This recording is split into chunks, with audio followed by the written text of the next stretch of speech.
ศีลธรรมนำสุขทุกสมัยเราเป็นไทยเพราะมีธรรม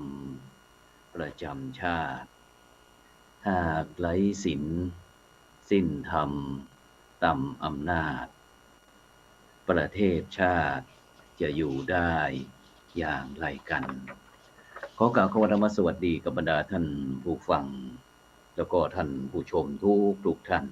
นะที่กำลังติดตามช่องธรรมะเป็นทีมทีวีออนไลน์กลุ่มพระสงฆ์อุบาสกอุบาสิการ่วมกันเผยแผ่ธรรมะไลฟ์สดทาง Facebook ทาง YouTube แล้วก็สถานีวิทยุ FM คลื่น 104.50 เมกะเฮิรตซ์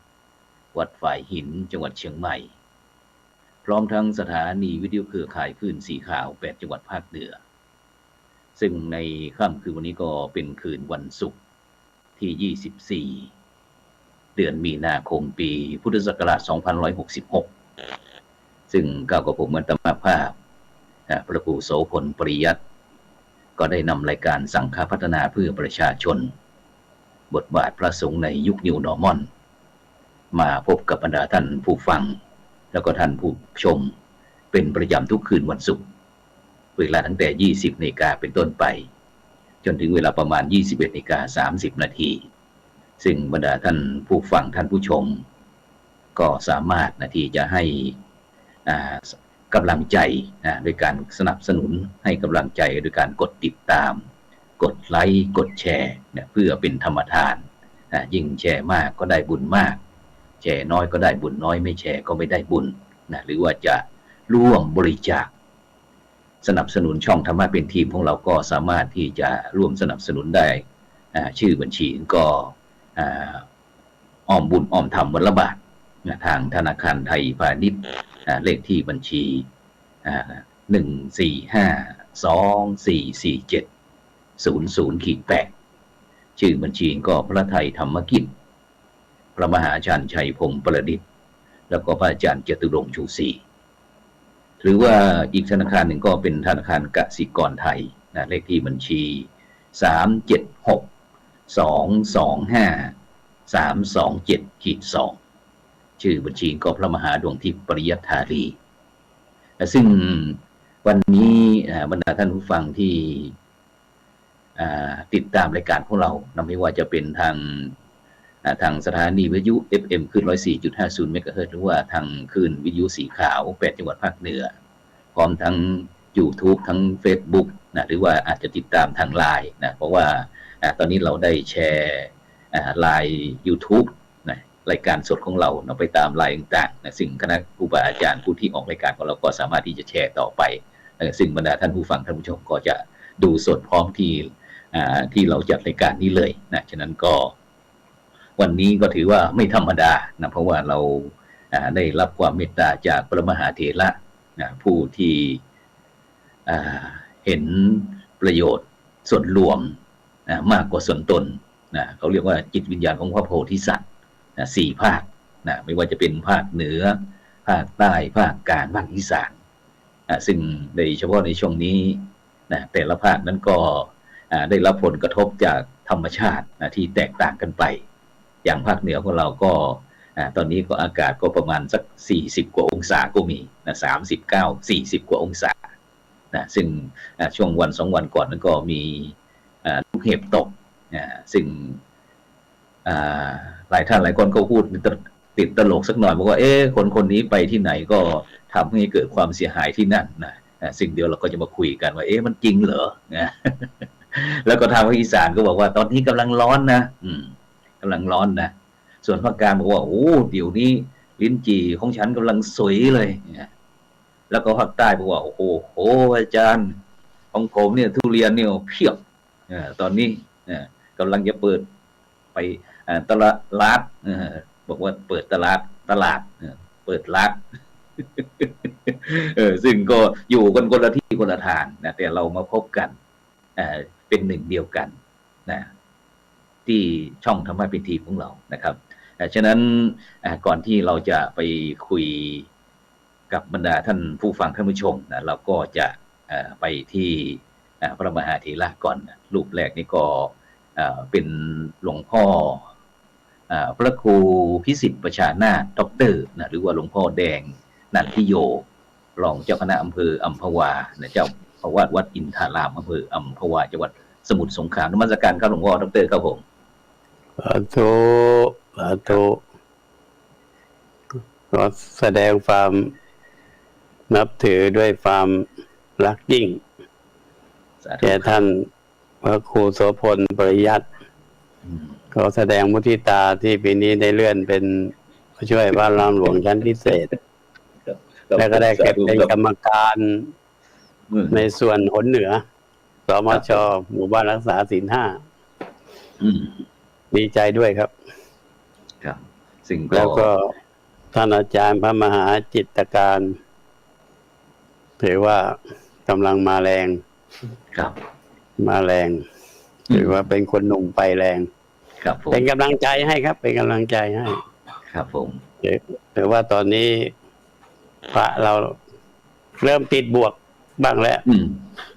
สาเหตุมาจากศีล 5ศีล 5พารวยศีล 5พารอดศีล 5แก้ปัญหาได้ระดับหนึ่งศีล 5มาแรงครับตอนนี้การก็เบื้องต้นกล่าวแค่นี้สาธุครับผมครับไปที่รูปที่2เลยครับไปที่ท่านอาจารย์พระมหาจิตการอภิปุญโญนะครับหลวงพ่อเจ้าคณะอำเภอภูซางนะครับเจ้าอาวาสวัดสถานนะครับผู้อำนวยการโรงเรียนวัดม่วงชุมวิทยานะครับอำเภอภูซางจังหวัดพะเยานมัสการครับท่านอาจารย์ครับผมถวายความเคารพพระลานิติละโดยเฉพาะพระเดชคุณหลวงพ่อทั้ง2รูปนะครับซึ่งก็เป็นที่ทราบดีว่าสถานการณ์ปัจจุบันนึงก็ค่อนข้างจะเปลี่ยนแปลงตามหลักที่พระพุทธเจ้าท่านบอกอนิจจังทุกขังอนัตตานั่นแหละอนิจจังก็คือเปลี่ยนแปลงซึ่งถ้าเรามองในด้านทัศนคติทางบวกนะครับว่าถึงจะเปลี่ยนแปลงเราก็พยายามให้มันเปลี่ยนแปลงไปในทางที่ดีครับทุกขังทุกนั้นท่านบอกว่าเราเนี่ยเหมือนกับเรือทุกข์ก็เหมือนกับน้ำกับเรือมันก็ต้องอยู่กันเป็นเรื่องธรรมดาเราก็ต้องอยู่กับทุกข์เป็นเรื่องธรรมดาเรือมันจะไม่จมถ้าน้ำไม่เข้าเรือชีวิตเราก็เหมือนกันเราอยู่กับทุกข์ถ้าเราไม่ปล่อยให้ทุกข์เข้าตัวในยังไงเราก็ไม่จมเราก็อยู่ได้เราก็อยู่ดีแล้วก็มีความสุขครับนี่ก็คือทุกขังส่วนอนัตตานี่ก็คือจริงๆแล้วพระพุทธองค์ท่านก็สอนให้ไม่ให้เรายึดติดเพราะว่าสิ่งเหล่านี้มันไม่มีอะไรที่เราจะควบคุมได้มันไม่ได้อยู่ในอำนาจแต่ชีวิตของเราเองก็ยังไม่ได้อยู่ในอำนาจของเราก็ถ้าเราเข้าใจหลักตรงนี้เชื่อว่าปัญหาทุกอย่างในสังคมปัญหาทุกอย่างก็สามารถที่จะแก้ไขได้แต่ว่าทุกวันนี้เราชาวพุทธมีน้อยมากที่จะเข้าถึงหลักธรรมคำสอนของพระพุทธเจ้าก็คือเราก็จะเน้นแบบระดับศีลธรรมกันมากแล้วก็บางครั้งก็มันเหมือนกับภาษิตที่เขาบอกว่าปอกมะพร้าวเอาปากกัดก็คือมันทำไม่ได้พูดได้ครับผมครับครับสาธุครับผมซึ่งอีกรูปหนึ่งเดียวก็คงจะติดภารกิจอยู่ครับท่านเลขานุการเจ้าคณะจังหวัด101ตอนนี้อยู่ที่หน้าจอแล้วแต่ตอนนี้ยังไม่เปิดกล้องนะครับฉะนั้นเราก็จะคุยกันไปทั้ง3รูปก่อนนะครับซึ่งโดยเฉพาะทุกทีทางผู้ดำเนินรายการเองก็ได้รับคำชมนะครับบอกว่าฝากข่าวมาไม่เคยประชาสัมพันธ์ให้เลย เพราะว่าเจอผู้ร่วมรายการติดลมกันบรรดาท่านผู้ฟังท่านผู้ชมนะฉะนั้นก็อย่างหลายงานที่เราไม่ได้ประชาสัมพันธ์ให้นะต้องขออภัยเพราะว่าเจอพระมหาเถระที่บางครั้งอาจจะสักเดือน1-2 เดือนเดี๋ยวจะได้พบกันสักครั้ง1-3 เดือนอย่างจากที่กิจของคณะครูบาอาจารย์เพราะเราก็เยอะนะบางครั้งเราก็อยากจะให้โอกาสท่านทั้งหลายผู้ร่วมรายการของเราได้คุยเยอะๆนะเพื่อที่จะถ่ายทอดบอกบุญบอกกุศลให้กับบรรดาท่านผู้ฟังท่านผู้ชมของเราเนี่ยได้มีโอกาส บางท่านบางคนก็อาจจะมีโอกาสได้ร่วมเดินทางไปร่วมทำบุญบางท่านบางคนก็ได้โอกาสอนุโมทนาสาธุนะฉะนั้นก็วันนี้เอาซะเลยนะไปที่วันพรุ่งนี้นะวันพรุ่งนี้ก็ที่วัดอะไรเอ่ย วัดผาบ่องตำบลศรีภูมิอำเภอเมืองจังหวัดเชียงใหม่นะครับซึ่งก็จะมีช่วงนี้ก็เป็นงานปล่อยหลวงนะงานถวายศาลาปฏิบัติธรรมนะถาวรวัตถุต่างๆที่สร้างขึ้นใหม่นะไม่ว่าจะเป็นทั้งเจดีย์หลวงพ่อใหญ่นะแล้วก็รูปเงินหลวงปู่ทวดนะแล้วก็ทำบุญอายุวัฒนมงคลครบ5 รอบของท่านอาจารย์พระมหาสมบัติชวนาเมธีนะครับเจ้าอาวาสวัดผาบ่องตำบลศรีภูมิเจ้าคณะตำบลศรีภูมิเขต2นะครับซึ่งวันพรุ่งนี้ก็จะทำบุญเกี่ยวกับวันพรุ่งนี้วันเสาร์ที่25ก็ทำบุญ2 รอบท่านทักษิณาทาน2 รอบรอบแรกก็เป็นเวลา 13:30 นาทีนะครับรอบที่2นั้นก็จะเป็น 14:30 นาทีนะครับแล้วก็ตอนเย็นนะครับเวลา8 นาฬิกานะครับหรือว่า6 โมงเย็นนะครับพระมหาเถระจำนวน39 รูปนะครับก็จะเจริญพระพุทธมนต์สวดมนต์ตันนะครับแบบพื้นบ้านล้านนาของเรานะครับนี่พรุ่งนี้เขาแล้วก็มะรืนนะครับก็จะเป็นพิธีสวดนพเคราะห์นะครับสืบชะตามหามงคลนะครับฉะนั้นก็แล้วนอกจากนั้นก็ยังมีซอพื้นเมืองนะน้องลำจวนดอยเต่ากับไอ้ศรีวันเมืองฝางนะครับคู่แรกนะครับส่วนคู่ที่2ก็น้องข้าวแป้งสันปะตึงนะครับนี่ก็เป็นวิทยากรนะหรือว่าร่วมรายการของเราที่มาร่วมรายการเราที่เผยแพร่ด้านศิลปะด้านซอพื้นเมืองนะครับนอกแล้วก็คู่กับ2 เมืองเชียงไฮ้นะครับฉะนั้นก็ประชาสัมพันธ์เชิญชวนให้กับบรรดาท่านผู้ฟังท่านผู้ชมนะครับแล้วก็ในวันที่26นะครับ26นั้นก็ที่วัดจอมธรรมนะครับจอมธรรมอำเภอแม่ออนนะครับจังหวัดเชียงใหม่เช่นเดียวกันครับก็จะมีงานปล่อยหลวงเช่นเดียวกันนะครับอย่างท่านอาจารย์พระมหาจิตรการพิพุญโญหลวงพ่อเจ้าคณะอำเภออุตสาหบอกว่าช่วงนี้งานบุญงานกุศลเยอะจริงๆนะครับแล้วก็ตอนภาคบ่ายนะครับภาคบ่ายนี้ก็จะเป็นปล่อยสางลองนะครับที่อารามป่ากล้วยนะครับอำเภอสารพีนะครับจังหวัดเชียงใหม่เช่นเดียวกันครับซึ่งก็แกแถมบังคับให้ครูโสพลไปรับนิมนต์ด้วยนะครับครับฉะนั้นก็แจ้งให้กับบรรดาท่านผู้ฟังท่านผู้ชมนะแล้วก็อย่างเช้าวันนี้ก็ได้มีโอกาสนะครับไปร่วมงานคล้ายวันก่อตั้งนะครับโรงเรียนวัฒโนไทยพายัพนะครับ117 ปีนะครับซึ่งคล้ายกับเป็นวันที่ครบ117 ปีที่ก่อตั้งนะครับโรงเรียนวัฒโนไทยพายัพก็คือองค์เจ้าหลวงนะครับอินทวโรรสสุริยวงศ์นะครับเป็นผู้ก่อตั้งโรงเรียนวัฒโนไทยนะครับเมื่อปี2449นะครับ2449นะครับปีนี้66ก็ครับก็117 ปีนะครับซึ่งในเช้านี้ก็ได้รับความเมตตาจากพระเดชพระคุณหลวงพ่อพระเทพสิงหวราจารย์นะครับดร.นะครับเจ้าอาวาสวัดพระสิงห์วรมหาวิหารรองเจ้าคณะจังหวัดเชียงใหม่นะครับก็เมตตาพร้อมทั้งพระมหาเถระนะครับเมตตาได้เป็นกำลังใจให้กับโรงเรียนวัฒโนไทยพายัพนะครับฉะนั้นทั้งหลวงพ่อแดงนะครับหลวงพ่อแดงแล้วก็ท่านอาจารย์พระมหาจิตรการพิพิญโญนะครับซึ่งตอนนี้นะครับท่านอาจารย์พระมหาบวรนะครับปวารธรรมโมนะครับจากปุณณรอบนะครับนครศรีธรรมราชนะครับนครศรีธรรมราชนี่ก็เดี๋ยวพยายามที่จะเข้ามาอยู่ครับตอนนี้อาจจะเกี่ยวกับระบบอินเทอร์เน็ตสักนิดหนึ่งนะครับซึ่งโดยเฉพาะครับก็อยากจะไปที่หลวงพ่อแดงก่อนก็แล้วกันนะครับสอบถามว่าเป็นยังไงบ้างครับกิจการงานในช่วงนี้ครับหลวงพ่อได้คุยรู้สึกว่าจะมีศาสนกิจมากๆนะครับนอกจากที่จะเป็นเกจิชื่อดังของประเทศไทยเราแล้วนะครับนอกจากนั้นเป็นอาจารย์พิเศษด้วยนะครับเป็นของอาจารย์พิเศษมหาวิทยาลัยมหาจุฬาลงกรณราชวิทยาลัยของเราด้วยครับในมวลหลวงพ่อก็ได้คุยฟังสักนิดครับศาสนกิจก็ความดีงามจงมีแก่พระมหาเถระพระมัชฌิมนวกะแล้วก็เจริญพรญาติโยมถือว่ารายการทำเป็นทีมติดลมบนเนี่ยผมก็แอบชมทุกวันศุกร์อ่ะครับผม ก็มีเกจิอาจารย์หรือว่าผู้เชี่ยวชาญวิทยากรแต่ละรูปมานำเสนอเนี่ยได้ความรู้ใหม่ๆครับได้ความรู้ใหม่ๆมันก็ต้องทำให้พระแก่อย่างผมนี่ต้องกลับไปพัฒนา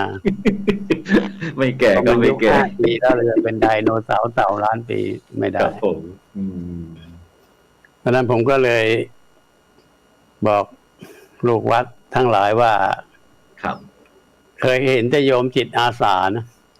แต่พระไม่ค่อยมีจิตอาสาได้มาเท่าไหร่ก็เข้าย่ามหมด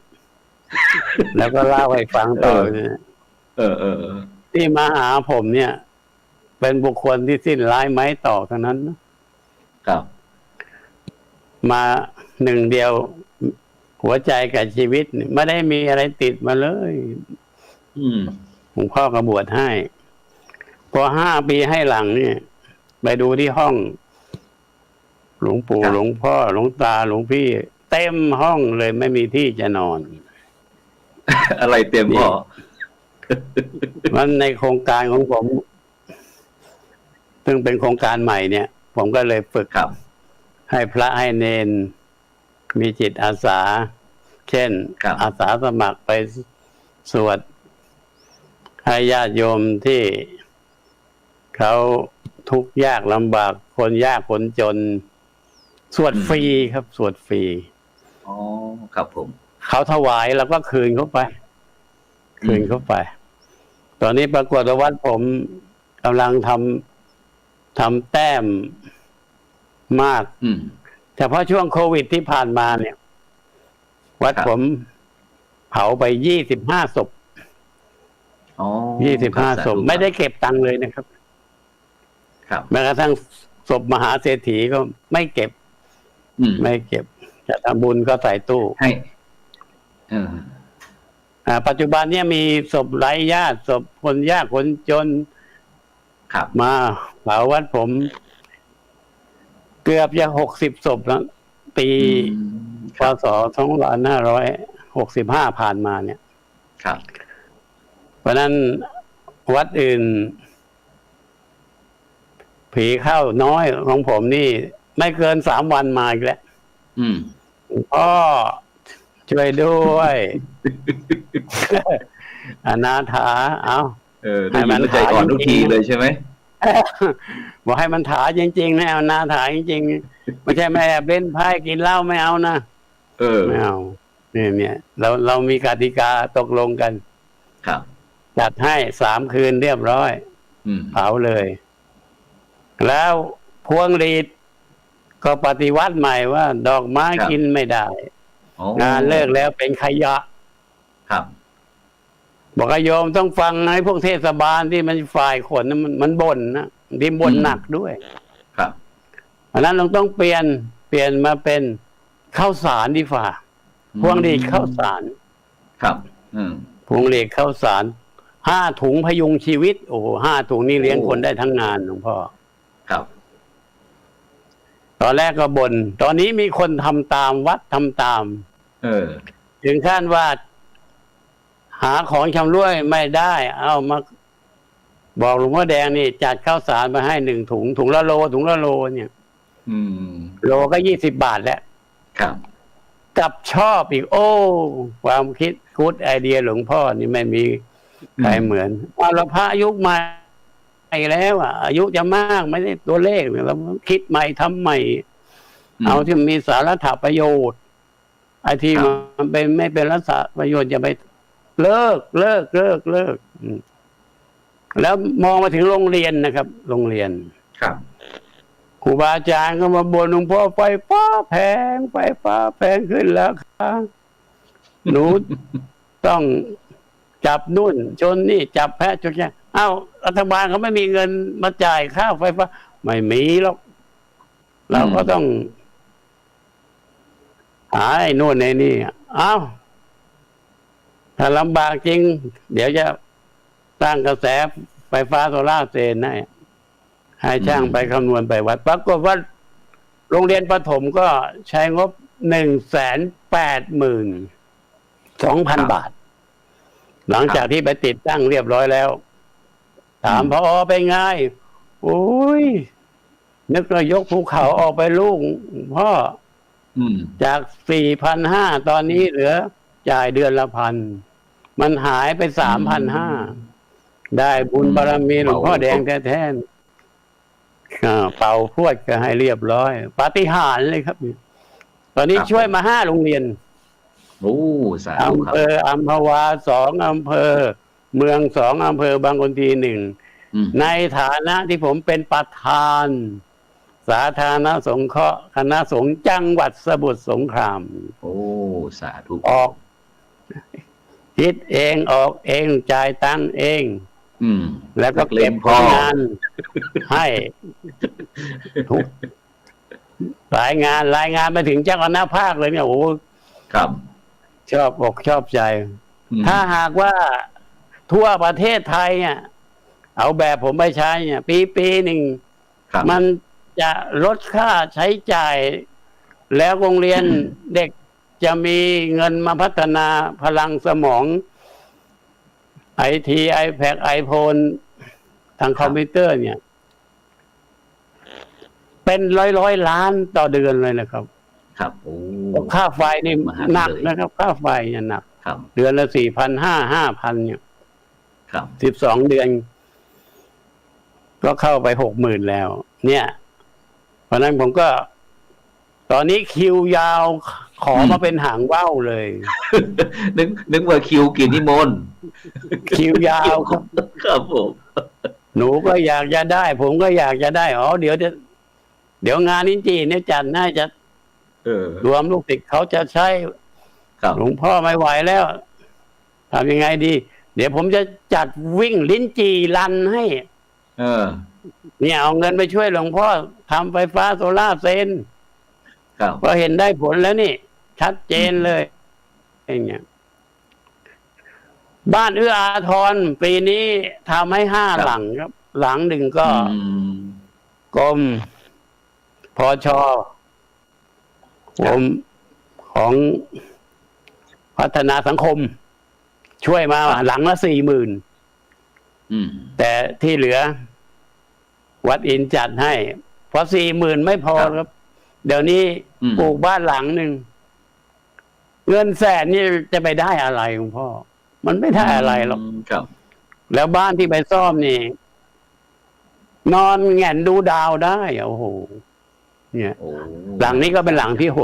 6ครับหลังที่6ก็คงใช้เงินประมาณสัก100,000ทำห้องน้ำโอ้โหห้องน้ำก็เหมือนกับเมื่อ50 ปีก่อนโน้นอ่ะเนี่ยเพราะนั้นนี่คือหัวอกคนจนจริงๆเลยจนจริงๆเพราะนั้นถ้าจนแล้วมาหาหลวงพ่อแดงนี่หายจนสบายใจได้ต่ออายุยืนยาวได้ไปอีกสมัยหนึ่ง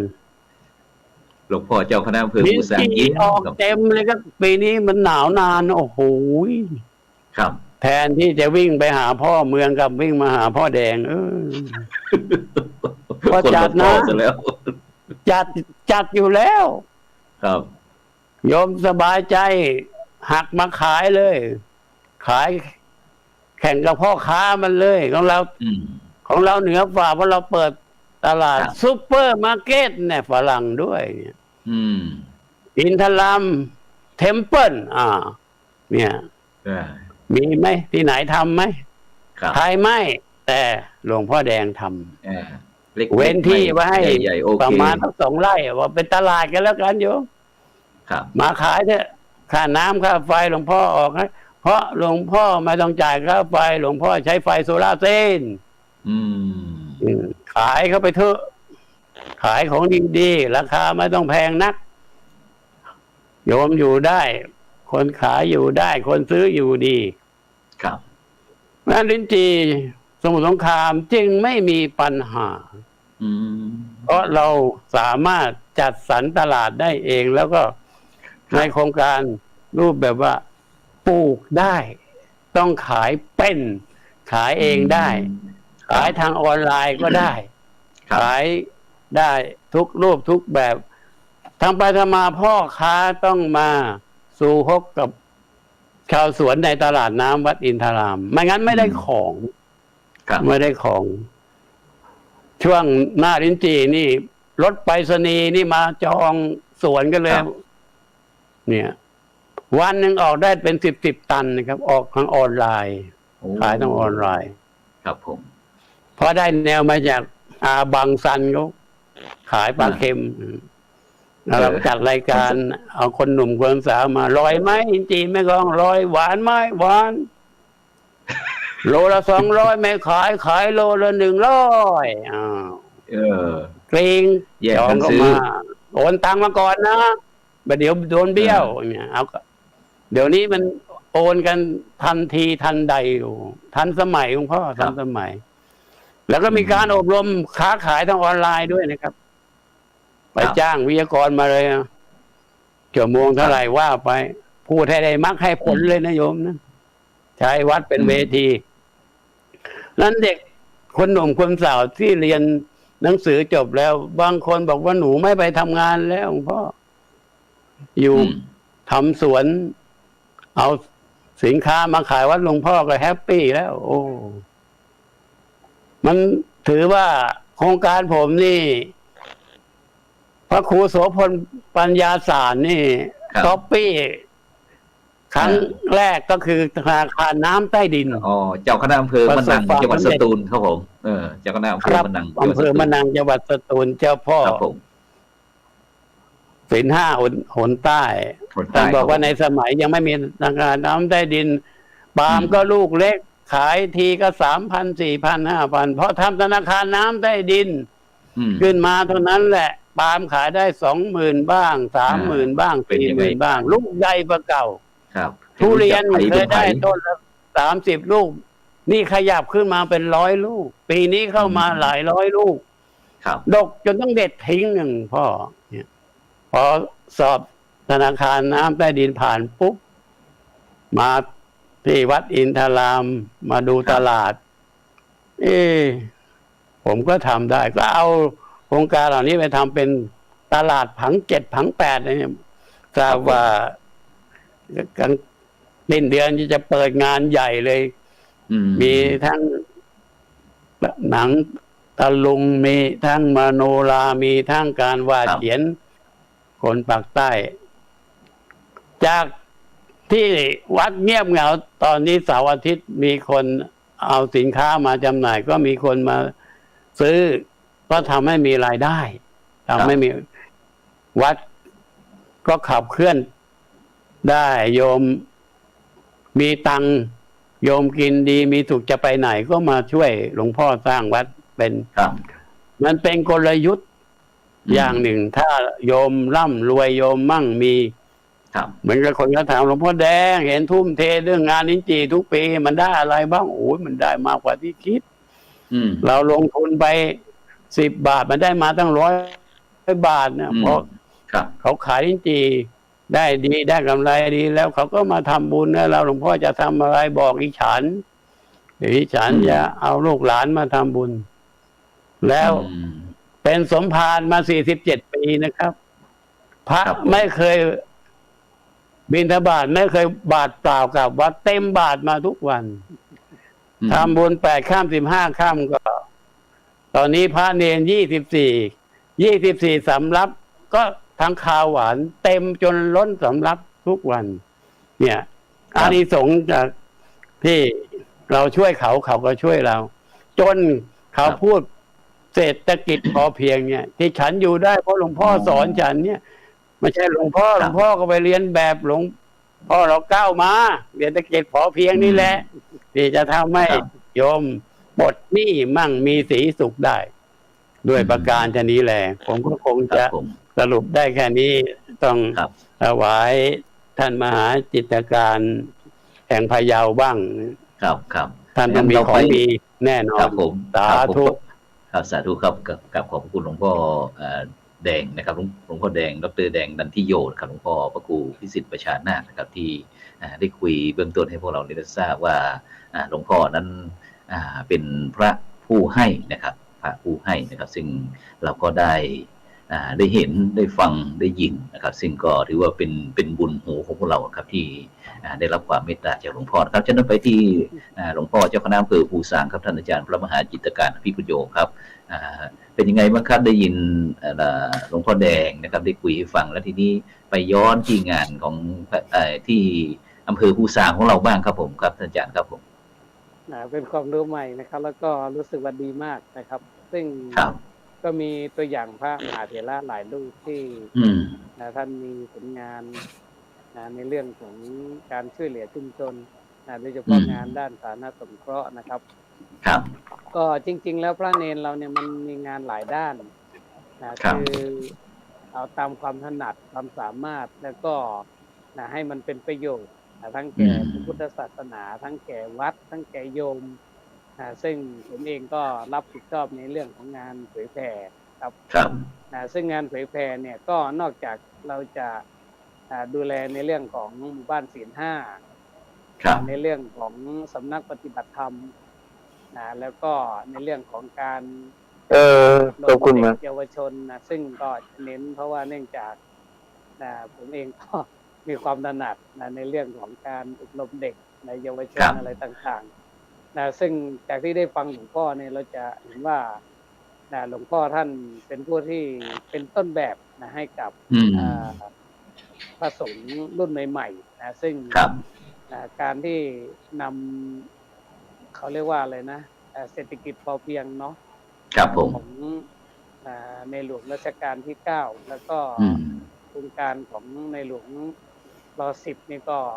อะไรนะพวกหนองนาโมเดลอะไรก็มีหลายพวกหนองนาโมเดลครับผมครับที่ทำกันในส่วนของภูซางก็ที่เน้นหนักที่สุดเนื่องจากเป็นอำเภอที่ติดชายแดนเนาะก็จะมีในเรื่องของงานสาธารณสงเคราะห์งานช่วยเหลือชุมชนซึ่งก็จะแบ่งหน้าที่กันไปที่อำเภอภูซางก็จะมีการช่วยเหลือผู้ยากไร้มีโครงการบ้านเอื้ออาทรโครงการเรียกว่านำสิ่งของไปช่วยเหลือโดยเฉพาะทางอำเภอภูซางก็มอบให้ทางก็ท่านพระครูปฐมวรศาสตร์ซึ่งก็ได้แบ่งให้เจ้าคณะตำบลแต่ละตำบลเนี่ยครับแบ่งภาระกันคนละด้านแต่ว่าในส่วนของอำเภอเราก็สนับสนุนและก็ส่งเสริมนะครับที่อำเภอภูซางเนี่ยเป็นอำเภอที่จะว่าเป็นแล้วคือเป็นอำเภอเล็กๆของจังหวัดพะเยามีวัดอยู่ในปกครองประมาณ30 กว่าวัดแล้วก็ค่อนข้างจะเป็นวัดนอกคอกนะวัดบ้านนอกได้ฟังหลวงพ่อพูดเราจะทำยังไงเนี่ยทุกวันนี้หลายๆวัดก็ประสบปัญหาในเรื่องของค่าน้ำค่าไฟเหมือนกันก็กำลังจะศึกษาในเรื่องของเนี่ยไฟฟ้าโซลาร์เซลล์อะไรเนี่ยซึ่งก็เท่าที่ดูเนี่ยก็ยังขาดนะครับที่ภูซางก็ยังขาดเยอะมีญาติโยมหลายๆท่านก็เริ่มจะนำมาติดตั้งกันที่วัดก็มีแต่ว่าก็ยังไม่แพร่หลายนะครับเนื่องจากเรายังขาดความเข้าใจคุณจะต้องไปศึกษาดูกับหลวงพ่อแล้วมั้งเนี่ยครับต้องไปดูงานที่วัดอินทารามครับสมุทรสงครามได้เลยครับผมในส่วนของเป็นพี่เลี้ยงให้ครับคือปัจจุบันเนี่ยพระเรานี่เหมือนที่หลวงพ่อท่านบอกนั่นแหละนอกจากเราจะมีจำนวนน้อยมีในเรื่องของปริมาณนะครับในเรื่องของคุณภาพเนี่ยบางทีเราก็เห็นใจในแต่ละวัดบางทีภาระงานของพระเนรเนี่ยบางทีมันก็เห็นใจท่านคือต้องแบกรับภาระในเรื่องของวัดของท่านด้วยถึงทุกวันนี้หลวงพ่อแม้แต่ค่าน้ำค่าไฟแต่ละวัดก็ลำบากนะครับซึ่งยิ่งถ้าเป็นวัดบ้านนอกนะครับรายรับรายจ่ายอะไรต่างๆก็ค่อนข้างจะน้อยพระส่วนใหญ่ก็ทำงานกันแบบแค่ในตำบลแค่ในอำเภอเนี่ยแค่ในตำบลก็แล้วในหมู่บ้านเนี่ยมันก็เหนื่อยนะครับงานเยอะงานสวดมนต์งานช่วยเหลืองานเขาเรียกว่างานตนไม่อยากละงานพระไม่อยากขาดงานราชงานหลวงไม่อยากทิ้งอย่างผมเองก็ทุกวันนี้บางทีก็สวมหมวกหลายใบนะครับก็คือ ความสามารถที่จะทำให้มันโดดเด่นจริงๆก็ไม่ค่อยมีส่วนใหญ่ก็จะไปกับทุกเรื่องทั้งงานของคณะสงฆ์ทั้งงานการศึกษาทั้งงานอบรมทั้งงานของชุมชนซึ่งก็จะมีการประสานเราค้ากล่องมาเลยค้ากล่องนี่ค้ากล่องสั่นไหมอยู่หลังตู้เดี๋ยวมาเร็วแล้วครับก็ส่วนใหญ่ก็จะเหมือนวัดทั่วไปเลยครับในอำเภอภูซางนี่ก็คืออาศัยจิตอาสาของหลวงพ่อหลวงพี่ทั้งหลายตามวัดต่างๆก็มีการประชุมอบรมให้ความรู้กันอยู่ตลอดนะครับว่าบางทีพระท่านเองก็อยู่ยากที่บอกว่าอยู่ยากเนี่ยก็คือบางครั้งเราก็ต้องยอมรับในเรื่องของสภาพความเป็นอยู่เนาะทั้งของชุมชนด้วยพระแต่ละรูปก็ต้องปรับตัวบางรูปก็มีอายุพรรษาที่น้อยบางรูปมีอายุพรรษามากแต่ว่าก็ชราภาพการทำงานอะไรต่างๆในส่วนของคณะสงฆ์เนี่ยหลวงพ่อเจ้าคณะจังหวัดท่านก็เน้นในเรื่องของการช่วยเหลือนะครับชุมชนโดยเฉพาะสาธารณสงเคราะห์แต่ว่าเหมือนที่หลวงพ่อพูดมานั่นแหละที่ว่าถ้าเราให้มากเนี่ยบางทีเราก็เหนื่อยนะบางทีก็มาเยอะมากบางครั้งก็มีคำถามมาคณะสงฆ์บางท่านก็บอกว่าถ้าเราจะไปแย่งหน้าที่อบตไปแย่งหน้าที่เทศบาลไปแย่งหน้าที่อะไรมากไปหรือเปล่านะบางทีก็มีเหมือนกันครับประสบปัญหาอยู่ครับแล้วตอนนี้อย่างตอนนี้เลิกบวชภาคฤดูร้อนครับอาจารย์หลวงพ่อเจ้าคณะอำเภอครับที่ภูซางเราเป็นไงบ้างครับผมจังหวัดพะเยานี่ก็จัดกันทุกอำเภอนะครับแล้วก็ยังแต่ละอำเภอก็ยังมีหลายจุดที่ภูซางก็จัดที่วัดสถานก็จัดทุกปีครับก็ในแต่ละปีที่ผ่านมาใน 2-3 ปีที่ผ่านมานี่บวชไม่เยอะเนื่องจากโควิดนะครับการอบรมภาคฤดูร้อนเนี่ยถือว่าเป็นเรื่องที่จำเป็นเร่งด่วนนะเพราะว่าการที่เราจะไปอบรมสั่งสอนเนี่ย1-2 ชั่วโมงเนี่ยบางทีมันก็ไม่เข้าถึงเนาะแต่ถ้าหากว่านำเด็กเยาวชนทั้งรวมทั้งผู้หลักผู้ใหญ่เนี่ยเข้ามาศึกษาพระพุทธศาสนาทุกด้านนะครับทั้งเรื่องของบทบาทพระสงฆ์ทั้งเรื่องของพุทธประวัติทั้งเรื่องของธรรมะทั้งเรื่องเรียกว่าการบำเพ็ญประโยชน์อะไรต่างๆซึ่งถ้าเอาเด็กมาบวชภาคฤดูร้อนเนี่ยเราสามารถที่จะป้อนความรู้ให้เด็กเยาวชนเขามีจิตใจที่รักพระพุทธศาสนาแล้วก็บำเพ็ญประโยชน์ไม่เห็นแก่ประโยชน์ตนทำประโยชน์ส่วนรวมก็คือเราก็เป็นต้นแบบให้เขาในขณะเดียวกันเราก็นำเขาประพฤติปฏิบัติเรียกว่าสอนให้รู้ทำให้ดูอยู่ให้เห็นซึ่งตรงนี้มันก็เป็นภาระหน้าที่ของพระภิกษุสงฆ์ในพระพุทธศาสนาแต่ว่าจะทำได้มากน้อยแค่ไหนก็ต้องขึ้นอยู่กับบุญบารมีแล้วก็ศักยภาพครับฉะนั้นก็ในช่วงนี้ก็ยังภาคฤดูร้อนนี่ก็ยังทำอยู่นะครับตอนนี้นะครับกำลังจะเริ่มครับวันที่1 ถึงวันที่ 3นี่ก็จะมีบวชศิลจารินีคือบวชผู้หญิงนะเนาะทีเขาก็อยากจะบวชแล้วก็เลยจัดให้3 วัน 2 คืนให้มาถึง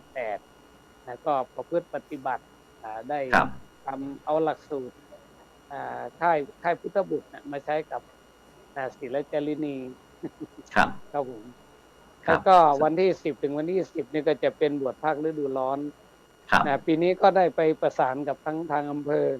ขอความร่วมมือหมู่บ้านต่างๆ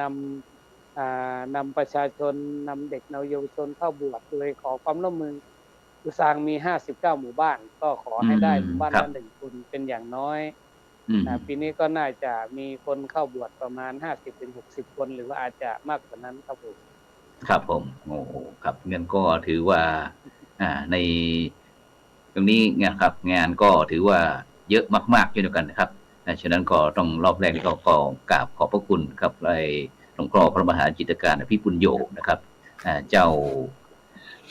วาดนะครับวัดสถานนะครับเจ้าคณะอำเภอภูซางครับที่ได้เมตตานะครับได้มาคุยให้พวกเราได้รับฟังนะครับฉะนั้นไปที่ท่านอาจารย์พระมหาอุดรก็แล้วกันครับท่านอาจารย์มหาครับผม นี่รูปต่อไปครับขอการนิมนต์ครับท่านอาจารย์พระมหาอุดรธรรมปัญโยนะครับหลวงพ่อเจ้าคณะอำเภอโพนสายนะครับเจ้าอาวาสวัดบ้านอ้นนะครับเลขานุการนะครับเจ้าคณะจังหวัด101นะครับวันนี้พยายามที่จะ นมัสการเลยครับอาจารย์ครับผมวันนี้ได้คุยให้กับบรรดาท่านพระมหาเถระนะครับเปิดไมค์นิดหนึ่งครับอาจารย์ครับผมก็ขอโอกาสถวายความเคารพทุกรูปนะครับพอดีวันนี้ใช้โทรศัพท์มือถือทั้งจับทั้งนั่นผมไม่ค่อยมีความรู้ด้านไอทีเท่าไหร่พอปูปลาพอใช้ได้ครับผมก็ประเด็นเรื่องของการทำงานนะครับตอนนี้ก็พูดถึงเรื่องของงานคณะสงฆ์นี่มันเป็นงานที่ผมก็ยังอยากจะโฟกัสที่เรื่องยังอยากจะโฟกัสที่เรื่องขององค์กรมากกว่าอย่างเช่นเรามาเสวนากันเนี่ยมาคุยกันเนี่ยมันเป็นเรื่องของบุคคลครับผมเรื่องของบุคคลนี่ก็แต่ถ้าความยั่งยืนความที่มันจะทำให้มีผลกระทบต่อภาพรวมของคณะนี่มันต้องเป็นเรื่องของหมู่เรื่องของคณะนะครับอย่างเรื่องของบุคคลนี่เราทำได้ถนัดด้านไหนก็ใส่กันไปด้านนั้นอันนี้มันเป็นอุดมการณ์เป็นจิตวิญญาณอยู่แล้วจิตวิญญาณพระโพธิสัตว์แต่ว่าเรื่องของหมู่คณะเนี่ยมันยังน้อยไงครับน้ำน้อยมันก็ย่อมแพ้ไฟแต่ถ้าไอ้ที่พูดเนี่ยคือไม่ใช่ว่าพูดเพื่อบั่นทอนกำลังใจของครูบาอาจารย์นะครับไม่ใช่ครับผมคือถ้าไม่มีพวกเราเป็นแบบอย่างเนี่ยมันยิ่งจะหนักเหมือนที่เมื่อกี้ผมก็ฟังหลวงพ่อวัดอินทารามหลวงพ่อพระครูหลวงพ่อแดงเนี่ยนะครับท่านปาโลกวิสิตประชานาถครับผมครับนี่แหละหลวงพ่อท่านบอกว่าพระเราเนี่ยบางทีเก็บแล้วก็เงียบมันก็ใช่มันก็ใช่พูดอีกคือถ้าเราช่วยกันเนี่ยผมว่าสังคมไทยมันจัดแล้วก็ภาพบวกมุมบวกของคณะสงฆ์เรามันจะมีมากครับแต่ในปัจจุบันเนี่ยส่วนใหญ่เราก็ต้องยอมรับว่าบางทีเราก็เดินผิดผิดยังไงครับอาจารย์ครับผิดก็คือผมยกตัวอย่างให้เห็นนะครับอย่างอีสานเนี่ยอย่างเอาในจังหวัดผมก็แล้วกัน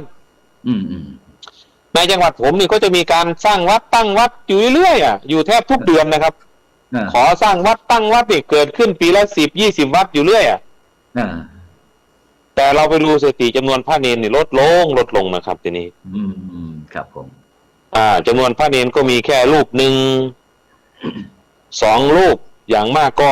ส่วนที่อยู่ตามนอกเมืองออกไปก็มีไม่มากครับแต่เสนาสนะถาวรวัตถุเราสร้างพอสร้างไปสร้างมากๆเข้าก็เป็นซากปรักหักพังไปอันนี้ผมเลยมองว่ามันไม่ใช่ครับคือสมัยก่อนเราอาจจะคิดว่าการที่มีวัดมีเสนาสนะศาสนสถานต่างๆนี่คือความมั่นคงของศาสนาปัจจุบันผมว่าไม่ใช่แล้วครับผมความมั่นคงของการศาสนาในปัจจุบันนี่คือการทำอย่างไรก็ได้ก็ได้ให้ชาวบ้านเขาเข้าถึงหลักธรรมคำสอนองค์ประกอบแรกนะครับองค์ประกอบที่2คือทำให้เขาสัมผัสถึงสิ่งที่เป็นรูปธรรมจากคณะสงฆ์เราได้จากคณะสงฆ์เราได้เหมือนกับหลวงพ่อท่านทำครับจากเมื่อก่อนนี้มันมีงานศพเนี่ยเป็นดอกไม้ต่อมาก็วิทยาการก็เปลี่ยนเป็นพัดลมตอนนี้พัดลมมันก็เยอะเริ่มแล้วก็เปลี่ยนเป็นข้าวสารมันให้เขาสัมผัสได้ครับเขาพร้อมที่จะร่วมมือแล้วเขาพร้อมที่จะเปลี่ยนแปลงแล้วแต่สำคัญเราเนี่ยต้องเป็นผู้นำเขาครับอันนี้คือผมใช้คำง่ายๆว่าแบบอย่างที่ดีมันมีค่ามากกว่าคำสอนนะครับเพราะฉะนั้นในส่วนของการทำงานของตัวกับผมเองก็ยังทำอยู่ปัจจุบันก็ทำสัพเพเหระเรื่องไหนที่มันช่วยชาวบ้านได้ผมก็ช่วยเพราะว่าผมถือว่าผมได้มา ทุกวันนี้มันก็มาจากชาวบ้านไม่ได้มาจากคนอื่น ครับ มาจากชาวบ้านนะครับ เรื่องของการมอบทุนการศึกษาเรื่องของการ ครับ แต่งานที่ทำประจำอยู่ก็จะเรื่องของการสร้างบ้านให้กับ ครับครับตอน ผู้ นี้ ยากไร้ ได้จำนวนเท่าไหร่ครับอาจารย์เดี๋ยวนี้ถ้าตั้งแต่ที่อาจารย์ทำมูลนิธิของพระมหาอุดรธรรมปัญโยของเราที่ก่อสร้างบ้านมาตอนนี้นับได้กี่หลังครับอาจารย์ครับ ก็เกือบ30ประมาณ30หลังนะฮะ อืมหลังหนึ่งใช้งบประมาณสัก เท่าไหร่ครับอา ห จา ลั รงย์ หลังหนึ่งก็แล้วแต่พื้นที่ ครับ อย่างที่กำลังจะสมว่าหลังนี้หมดไปเกือบ2 แสนนะ โอ้ 200,000 กว่าด้วยซ้ำไป ครับ อีกหลังหนึ่งก็อยู่100,000 กว่าบาทครับ100,000 กว่าบาท มันก็แล้วแต่สภาพของพื้นที่ที่ว่าบุคคลที่เราไปสร้างให้เนี่ยเขามีพื้นที่ใหญ่พื้นที่เล็กถ้าเล็กเราก็สร้างหลังเล็กโต ครับ พื้นที่กว้างหน่อยเราก็สร้างหลังใหญ่ แล้วอีกอย่างหนึ่งก็แล้วแต่ชุมชน ครับแล้วแต่ชุมชนบางทีเราไปอยู่ในชุมชนที่ผู้นำเขาประสานในเรื่องของช่างช่วยเราก็ไม่ต้องจ้างช่าง เราก็จ้างอยู่แต่เราจ้างราคาถูกนะครับจาก ครับใช้วัสดุอุปกรณ์เฉยๆใช่ไหมครับ ใช่ครับ อย่างนั้นก็จะเซฟค่าใช้จ่ายลงมันก็แล้วแต่พื้นที่ครับ แต่ว่าก็เฉลี่ยแล้วหลังหนึ่งก็เป็นแสนนะครับ เป็นแสนนะครับ เป็นแสน ครับผม อันนี้คือเรื่องของการสร้างบ้านก็จะเป็นงานหลักที่ทางผมนี่ทำมาหลายปีแล้วก็ทำต่อเนื่อง ตอนนี้ก็เข้าคิวกันไว้ครับ เข้าคิวกันไว้ก็อยากจะขอหลวงพ่อแดงนี่นะครับสักหลังหน่อยครับเนี่ยครับแล้วก็งานที่2ก็เรื่องของ ครับ เรื่องของมูลนิธิรับส่งผู้ป่วยและศพกลับบ้าน อันนี้ก็แต่งานระยะหลังนี่พวกจิตอาสาผมก็เริ่มจะอาสาเหลือน้อยแล้วเหรอทำไมล่ะครับงานเยอะเกินเพราะว่างานเยอะครับเยอะงานเยอะแล้วก็เขาก็ทำจิตอาสาผมก็ต้องให้กำลังใจเขาว่าเรื่องจิตอาสาเนี่ยมันเป็นการสร้างบารมีนะมันไม่ใช่ทำแค่วันเดียวก็ยังรับอยู่ครับวันละ3-4 เคสวันก็4-5 เคสก็รับส่งก็ถือว่าเป็นบุญครับค่าใช้จ่ายก็พอสมควรเดือนหนึ่งก็หลายหมื่นค่าน้ำมันค่าเรื่องของการซ่อมบำรุงรถอาจารย์มหาครับช่วยเอ่ยชื่อ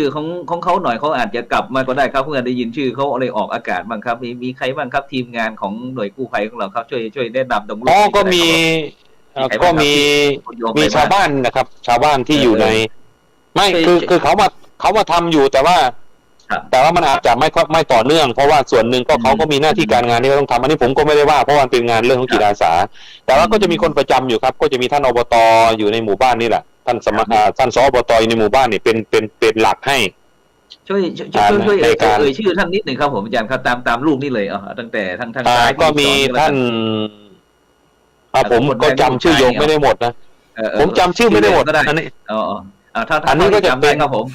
ท่านอันนั้นก็จะเป็นอบต.เป็นท่านสบต.มอนเป็นผู้ช่วยอันนี้คนที่2เป็นผู้ช่วยผู้ใหญ่บ้านคนที่3ก็จะเป็นลูกชายเขาเป็นคุณโออันนี้เป็นผู้ใหญ่บ้านครับอันนี้ผู้ใหญ่บ้าน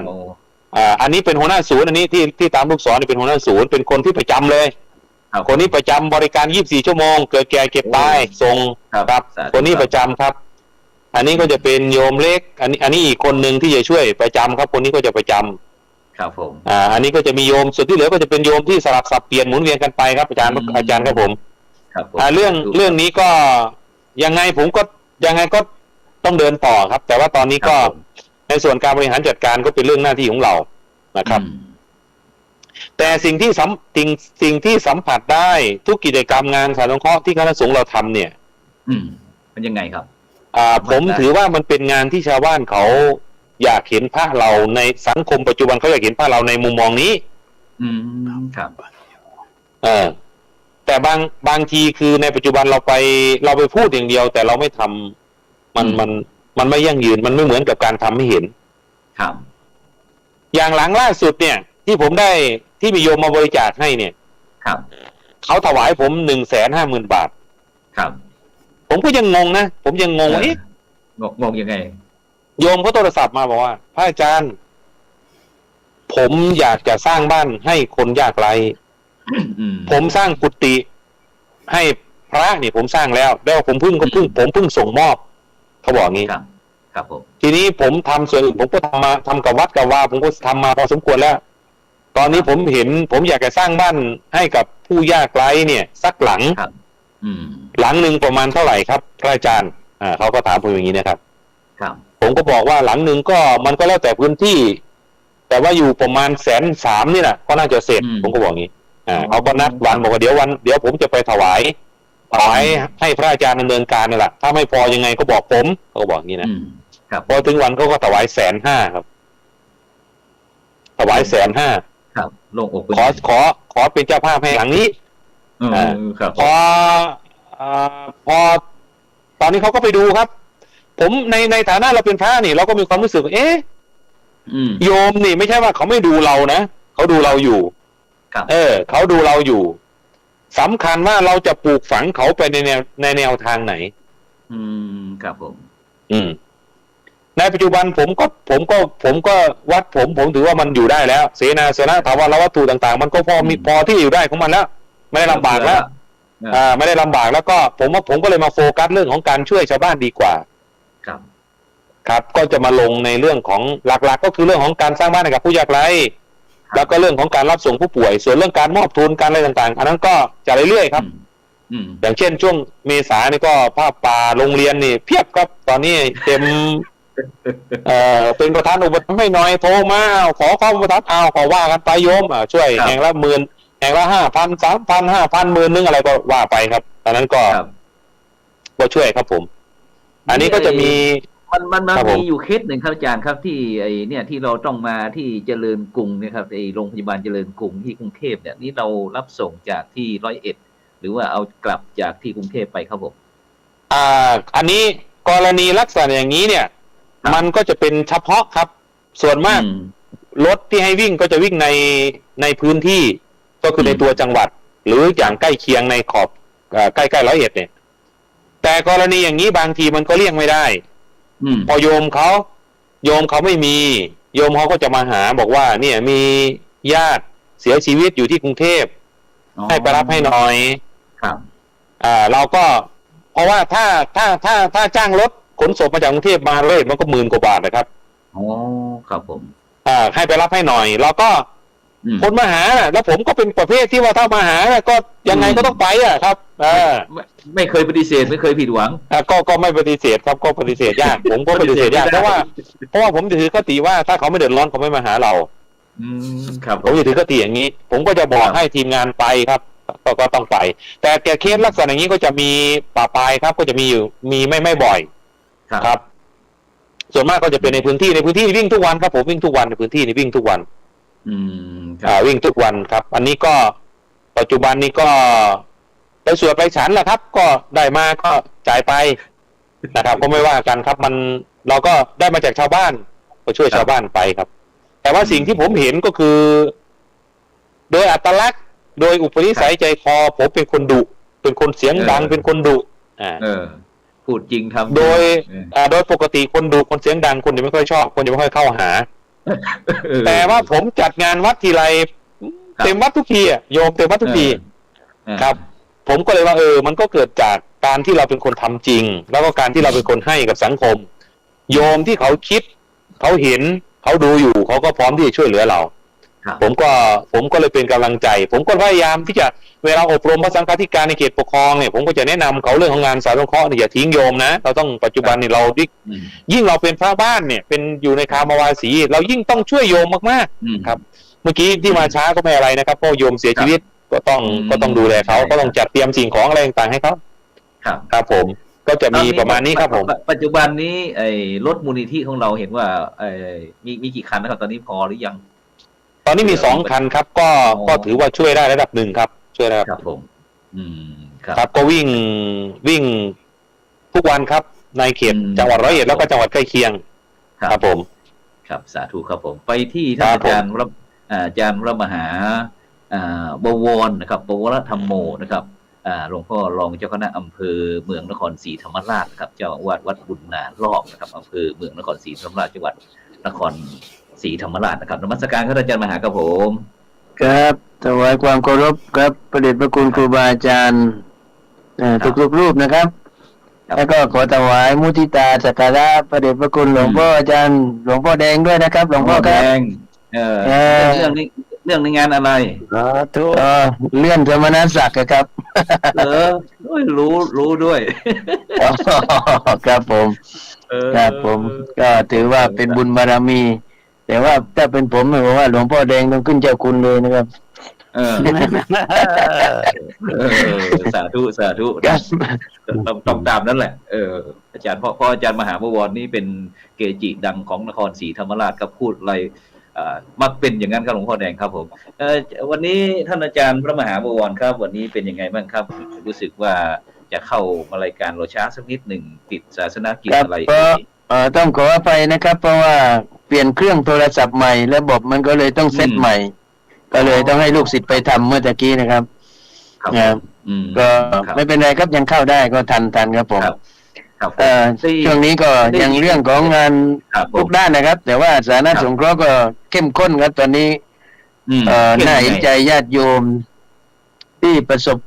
ไฟไหม้ตอนนี้ไฟไหม้เยอะนะครับไม่รู้เขาทำนายว่าจริงเหมือนกันเขาทำนายว่าปีนี้จะมีไฟไหม้เยอะเฉพาะนครนี่ 4-5 เคสแล้วครับนะในเมืองเนี่ยครับไฟไหม้ก็ญาติโยมเดือดร้อนอย่างน้อยก็ต้องไปให้ถึงครับพอไฟไหม้ตอนนี้ก็ร่วมกับเทศบาลแล้วก็ญาติโยมก็ช่วยกันสร้างบ้านให้กับคุณตาลองคุณยายนีนะไฟไหม้ที่วัดเองก็ต้องทำนะครับสร้างโบสถ์สร้างโบสถ์สดแต่ว่าบ้านโยมไฟไหม้ก็ต้องไปกันต้องไปก่อนไปที่ด่วนก่อนใช่ไหมครับผมไปที่ด่วนกว่าครับเพราะว่าที่ของผมนี่ไม่ค่อยซีเรียสเท่าไหร่เนี่ยคุณโยมที่ในรูปนี่คุณโยมประกอบมนจิตเป็นผู้ประถมสร้างอุโบสถทั้งหลัง7 ล้านกว่าก็โยมเป็นเจ้าภาพให้ก็โอเคนะครับไม่ต้องดิ้นรนมากแต่ว่างานด้านสาธารณสงเคราะห์ก็ต้องทำครับนะญาติโยมก็มาใช้พื้นที่ของวัดนะจัดกิจกรรมอยู่ตลอดเวลาครับนี่ก็เพิ่งมอบปัจจัยครับเพราะว่านายช่างเขาไปซื้อเอาบินมาแล้วก็กับผมก็ให้เจ้าของบ้านนี้คุณตาลองมารับป้ายนี่ผมก็จะทำเป็นมาตรฐานไปเลยทำครั้งเดียวแล้วใช้ได้จะได้ตลอดนะครับจะได้เซฟนี่เป็นเจ้าของที่ทางเจ้าของบ้านครับที่ไฟไหม้ครับผมครับที่ไฟไหม้นะครับครับบ้านคุณตาลองที่ไฟไหม้วันก่อนที่ผมส่งไปในเฟซในไลน์นะครับแล้วก็ประชาสัมพันธ์บอกบุญญาติโยมก็ร่วมกันบริจาคตอนนี้นี่ยอดรวมแล้วตอนล่าสุดนะครับก็ได้39,960 บาทนะครับเนี่ยก็จะโอนเข้าบัญชีด้านสาธารณสงเคราะห์ของวัดบุญนารอบนะครับซึ่งใครโอนมาก็ตอนนี้ก็จะทำเคสบ้านของคุณตาลองก่อนแต่ก็ทำให้เป็นเสร็จไปทีละหลังนะครับแต่หลังอื่นก็เข้าคิวก่อนเหมือนกับที่อาจารย์ท่านว่าเมื่อกี้อาจารย์มหาอุดรครับ30 หลังสุดยอดครับที่ผมก็ที่เป็นรูปธรรมก็แค่หลังที่2ในตอนนี้ก็วันก่อนหลังแรกก็เปิดเรียบร้อยแล้วที่บ้านคุณพระช่วยนะครับบ้านคุณพระช่วยบ้านแสนสุขซึ่งท่านรองผู้ว่าราชการจังหวัดนครศรีธรรมราชท่านก็มาเป็นประธานเปิดนะครับก็ถือว่าได้ช่วยแล้วก็เป็นส่วนสำคัญนะพระอาจารย์เพราะว่าคนที่ออกมาจากคุกนะออกมาจากคุกออกมาจากตารางนี่ต้องมีที่รองรับอาจารย์ถ้าไม่มีที่รองรับเดี๋ยวเขาก็ไปงานเดิมอีกตอนนี้พอเขามีบ้านอยู่มีงานทำมีรายได้เขาก็สามารถที่จะขับเคลื่อนชีวิตและครอบครัวให้ปลอดภัยจากยาเสพติดได้นะอดีตเขาเคยเป็นผู้ค้าผู้เสพเนี่ยปัจจุบันก็เลิกได้แล้วก็สร้างชีวิตใหม่ผมว่าได้บุญมากครับได้บุญมากแล้วก็ในอีกส่วนหนึ่งก็เรื่องของอันนี้ที่ขับเคลื่อนตลอดเวลาก็คือพจน์เพื่อน้องตอนนี้จำเป็นมากนะอาจารย์รู้ไหมพจน์เพื่อน้องเนี่ยเพราะว่าอากาศมันร้อนครับผมยังไงโครงการเนี่ยพจน์เพื่อน้องหมายความว่ายังไงก็เป็นโครงการที่เรารับบริจาคเปลือกมะพร้าวนะครับนะรับมาบริจาคเปลือกมะพร้าวเสร็จแล้วก็เอามาเข้าโรงที่วัดนะแล้วเอามาตัดไม่มีเครื่องตัดนะครับ ที่ ครับ ผมเคยส่งรูปในเควสในไลน์นะครับ นี่ แล้วก็ ครับ ทีนี้ ครับ ในเครื่องนี้ครับอาจารย์ ครั นะ บผม พอตัดเสร็จแล้วก็ใส่กระสอบ แล้วก็เราก็ได้ช่วยเหลือเกษตรกรโดยใช้วัสดุเนี้ยเป็นต้นทุนต่ำ ครับ นะครับ เนี่ยเหมือนที่วัดนี่ผมก็เอามาใส่ต้นไม้ ครั นะ บ มันจะได้ลด อืม ครับความระหืดของอากาศนะครับ แล้วก็ต้นไม้ อืม จะไม่แห้งน้ำจะไม่แห้งเร็ว ครับ ไม่ต้องรดน้ำเยอะนะครับ เพราะว่าเราปลูกต้นไม้บางทีเราปลูกช่วงฤดูฝนแต่พอมาช่วงเมษามันเข้าฤดูร้อนนะ อืม ญาติโยมสวนมะนาววันก่อนผมก็ส่งภาพนะโยมปลูกมะนาว ครับ ไปใส่เนี่ยคนครับ ครับ แล้วเป็นต้นทุนราคาถูกนะครับ ราคาบุญแล้วก็บุญปัจจัยเนี้ยก็ไปเป็นทุนการศึกษาให้กับเด็กนักเรียน เนี่ย ก็มีทีมงานจิตอาสามาช่วยกันมีเด็กจากสำนักงานคุมประพฤกษ์มาบำเพ็ญประโยชน์นะครับ เนี่ย เหมือนนี่ที่สดอย่างนี้ต้องตั้งไว้แห้งก่อนนะพระอาจารย์ อ๋อครับผม ไว้แห้งก่อน ให้แห้งแล้วก็ เพื่อที่จะมัน มาสับใช่ไหม ใช้เครื่อง มาตัด อืม ครับผมมีเครื่องสับนะครับ อืม แล้วก็ ครับ เป็นโครงการที่ทำมาหลายปีแล้วก็ยังขับเคลื่อนได้ตลอดอาจารย์ไม่นิ่ง ครับผม นะคือหมายความว่ายังมีผู้ต้องการนะยังมีผู้ต้องการมีต ทำขาย ลาด หรือว่า เขาสั่ง ทำ ที ขาย หนึ่ง ใช่ไหมครับอาจารย์ทำขายหรือว่าทำ คือ แจก คือเป็นไงอะไม่ลักษณะว่าขายถ้าขายมันไม่พอหรอกครับ เช่นผม อืม ส่งแค่ถุงละ25 บาทแค่เนี้ยกระสอบละ25 บาท สอบนี่นะก็สอบ ถ้าสอบ ขาวๆ ใหญ่ๆเนี่ย 25 40 บาทอาจารย์ อ๋อครับผม เอ๊ะครับ ยัง ก็คือ ยังสมมุติ ให้เขาได้มีส่วนทำบุญถามว่าปัจจัยเอาไปไหนอะเราก็เอาไปเป็น อืม ทุนการศึกษาให้กับเด็กครับผมนะ อ๋อ แต่ว่าเกษตรกรก็เสียค่าใช้จ่ายน้อยลง ไม่ต้องจ่ายเงินเยอะ ครับผม นะครับ อืม นี่ก็เดี๋ยวก็เดือนเมษาก็จะมีโครงการมีส่งน้ำพระรดน้ำดำหัวผู้สูงอายุเป็นประจำทุกๆปีนะครับ ครับ แต่ปีนี้ยังไม่บวชพระฤดูร้อนนะเพราะว่า อืม สถานการณ์ยังไม่ค่อยโอเค แล้วก็มีงานเยอะนะ อ๋อครับผม อีกส่วนหนึ่งก็โครงการที่ทำก็คือกองบุญสังฆะเพื่อสังคมที่พระอาจารย์ส่งรูปเมื่อตะกี้นะ อ๋อครับผม ผมทำนี่ญาติโยมพระพระญาติโยมนี่กองบุญเนี่ยครับ ผมไปศึกษามาจากภาคกลางนะครับ จากนู้นนะจากเมืองจันทร์อย่างไร แต่แถวนู้นเขาจะเน้นพระนะครับ ครับ พระ แต่ของผมนี่ ผมเอาผู้ที่สนใจพระก็ได้โยมก็ดีนะ อ๋อรับ คือ ชีวิ ทั้ ต งพระ ของ ทั้ง ท่า โยม คื เหมือนกับ งา ที่ไป เออ ชีวิตของท่านคืองานของเราก็คือเรา เออ เรารวบรวมสมาชิก แล้วก็เอาปัจจัยส่วนเนี้ยมาช่วยเหลือสมาชิกเวลาป่วย เวลาเกิดอุบัติเหตุ เวลาเสียชีวิตเนี่ย ครับ ก็คือเพื่อนช่วยเพื่อนพระช่วยโยมโยมช่วยพระนะ อ๋อ อ อย่าง เป็นรูปธรรมแล้วก็นะได้ช่วยเหลือเกื้อกูลกันนะครับพระอาจารย์ ครับ ตอนนี้ผมมีสมาชิกเกือบ600นะครับ โอ้ แค่เข้าปีที่2นะครับ มีสมาชิกเกือบ600รูปคนนะ อืมครับ ผมว่าถ้าต่อไปได้เรามีเป็นพันนี่ก็ไม่ใช่ธรรมดา แล้วก็เวลามีกิจกรรมอะไรพระอาจารย์ เช่นไฟไหม้เนี่ยเราก็ อ่า เอาสื่อที่เราทำเนี่ย เราไปประชาสัมพันธ์ในกลุ่มเขาก็ได้ร่วมบุญกับเราอีกนะได้สะพานบุญ ครับ ได้มีทีมงานเพิ่มนะครับ แล้วชมรมที่กาแฟนี่แหละไปประชุมอะไรกันทำอะไรกันเนี่ย กับชาวบ้าน อ๋อตรงนี้คือ ขาย เป็นชมรมก็เรียกว่าวัดกับชุมชนเนี่ยมันอยู่ร่วมกันครับพระอาจารย์ แล้วก็ ครับผม เราขับเคลื่อนในเรื่องของหมู่บ้านรักษาศีลห้าอยู่ตลอดเวลาแม้จะได้ ครับ ประกาศแล้ววันก่อนนะ แต่ก็ยังขับเคลื่อนตลอดครับอาจารย์ต่อเนื่อง ครับ เราเห็นว่าอะไรที่จะทำให้กับชุมชนให้ดีที่สุดเช่นนี้ตรงเนี้ย ครับ ผมก็ทำเป็นตัวอย่างพระอาจารย์ถอยหลังแป๊บหนึ่งว่าเมื่อก่อนเราจะเห็นว่าเวลาเรามีขยะเราจะมีถังขยะเต็มหมดนะครับ อืม พอเขามาเก็บขยะเสร็จถังขยะก็ยังตั้งอยู่พระอาจารย์เห็นไหมถังขยะมันจะตั้งอยู่ ครับ ทีนี้ผมแล้วก็เทศบาลก็มีโครงการว่า เทศบาลปลอดถัง อืม เทศบาลปลอดถัง เราก็เลย ครับ วัดก็เลยทำเป็นตัวอย่างก่อนนะครับ อืม ก็คือเน้น ไม่ ว่า ไม่ เมื่ มี อ ถัง เอา ขยะ ขยะ ไม่มีขยะใช่ไหม ไปวางในที่เก็บ ใช้ เราใช่พระอาจารย์แต่ว่าขยะนี้เราจะมาตั้งเป็นชั่วโมงหนึ่ง อ๋อ พอเสร็จแล้วเนี่ย1 ชั่วโมง แล้วเขาจะมาเก็บให้ อ๋อ พออีก 23 ชั่วโมงเราจะไม่เห็นถังขยะ ไม่เห็นถุงขยะ ก็จะทำให้ หน้าลานวัดก็น่าดูน่าชม ไม่เห็นถังขยะเกะกะนะบางทีมีกลิ่นนะพระอาจารย์ถังขยะหลายวันเนี่ยครับ ก็เลยรณรงค์จากวัดเข้าชุมชน แล้วเอาเรื่องที่เราทำเนี้ยไปคุยกับชาวบ้านมาอยากให้ชาวบ้านได้เห็นว่าเนี้ยถ้าเราทำอย่างนี้ได้ต่อไปในเทศบาลของเราในชุมชนเราก็จะสะอาดนะครับ ครับในส่วนนี้นี่มะนาวที่มาตะเกีย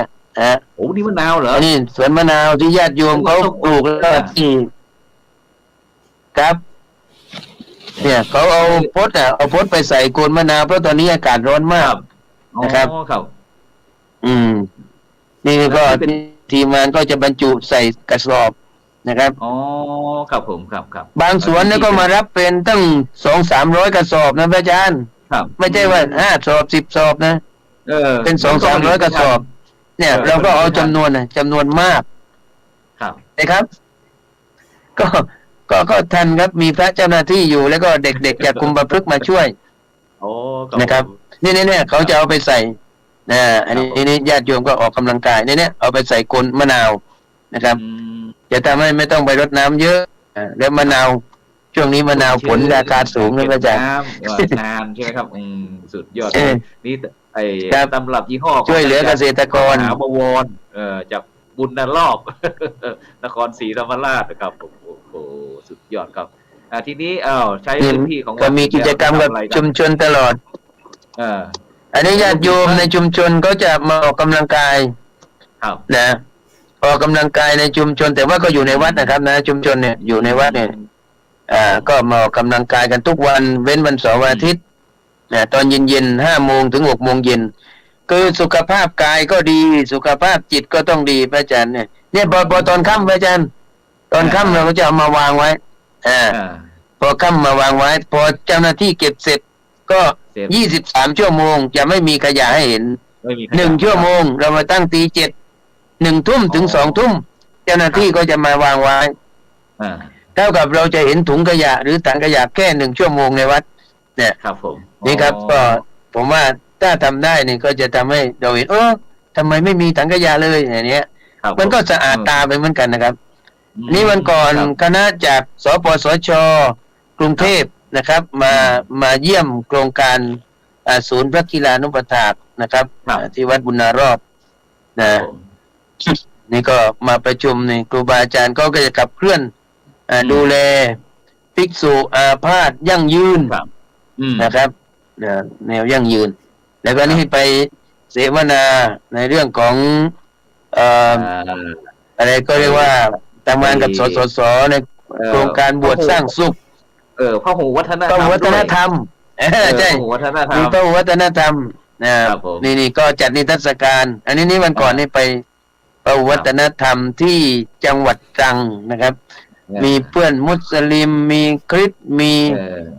พระสงฆ์นะครับร่วมกันนี่กองทุนสัจจาครับก็ทำตลอดนะพระอาจารย์นะไม่ใช่ทำแต่ขับเคลื่อนตอนหมู่บ้านสีหน้านะตอนนี้ทุกวันพระเนี่ยเราจะมีตลอดเลยกองทุนสัจจาวันพระละ10 บาทเป็นการส่งเสริมในเรื่องของศีล 5นะครับได้ชาวชุมชนลาดใต้โนดอะไรนี่อันนี้ตลาดใต้โนดของ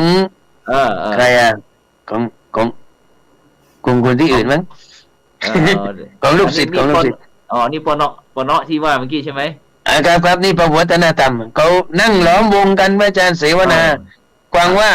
แต่ละศาสนิกเนี่ยเขาขับเคลื่อนในเรื่องเหล่านี้อย่างไร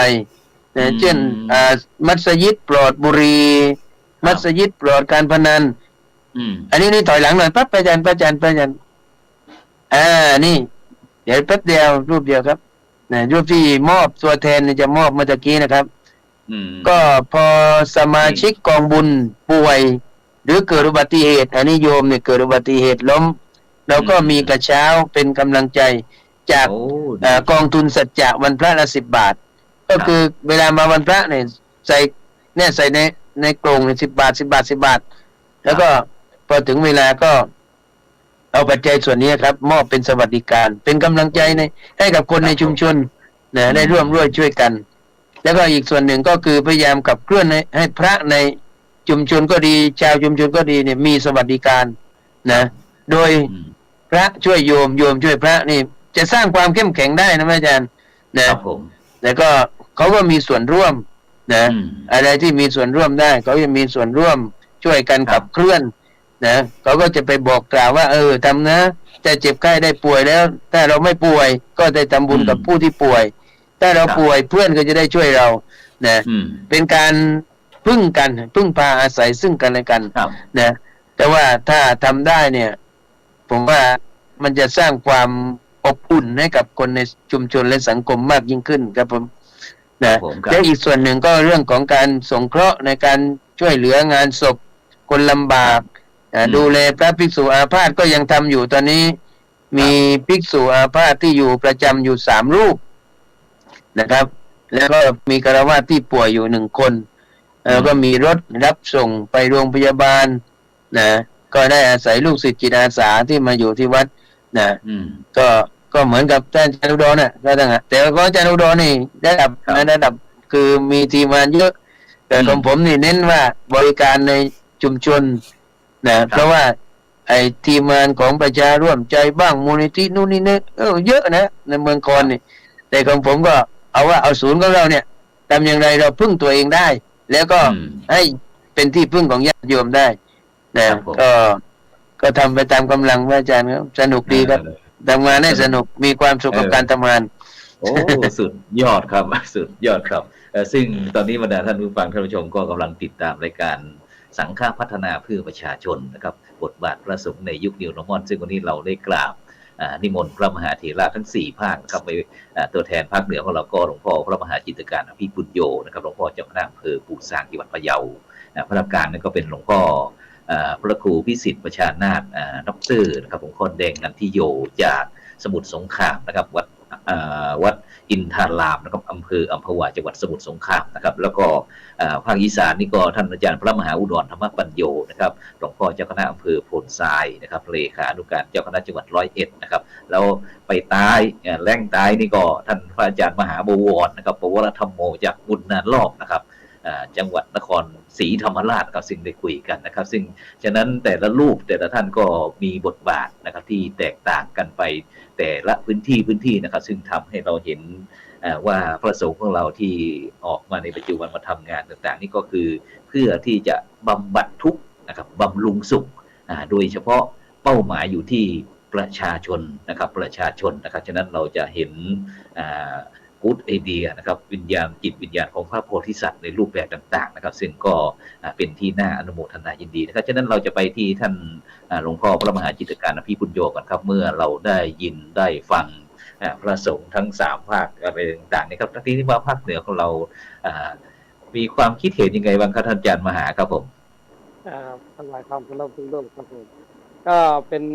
ป็นการเปิดนะครับว่าจริงๆพระเราก็ทำงานกันครับนะจริงๆในยุคปัจจุบันเนี้ยนอกจากพระเราจะทำงานเก่งแล้ว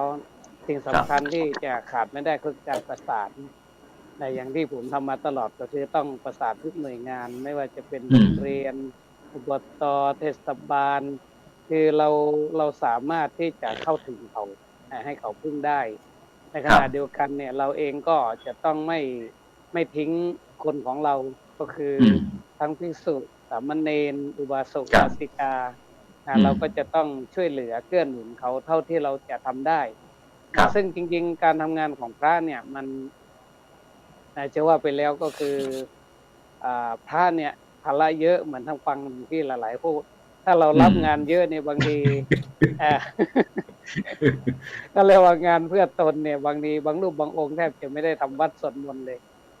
คือเราก็จะต้องทั้งประโยชน์ตนเนี่ยเราก็ไม่ให้บกพร่องเนาะไม่ว่าจากการออกรับบิณฑบาตไม่อะไรซึ่งเป็น